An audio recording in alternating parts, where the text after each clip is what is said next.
এই কৃষি করা চ্যাংড়া বন্ধুগুলো নিয়ে এখন গান হবে। তো দেখবেন এলা যে যুগের হাল পড়িছে, কৃষি করা চ্যাংড়া বন্ধুগুলো ছাওয়া দিবারই চায় না কাউ। চেংড়ির বয়স মানে বেটির বয়স ভাটি পড়ি যায়, তাও আর বেটি বিয়েও দিবে না কৃষি করা চ্যাংড়ার সাথে, ওই চাকরি খালি খোঁজে। তো সেই নিয়ে একটা গান।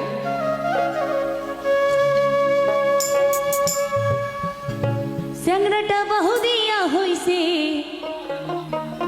বহম কেহনি বুঝি না,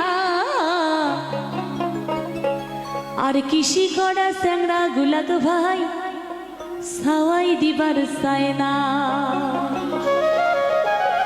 মনত খাল কথাটা না? চ্যাংড়াটা বহু দিয়া হইছে বহম কেহনি বুঝি না, কৃষি করা চ্যাংড়া গুলাক ভাই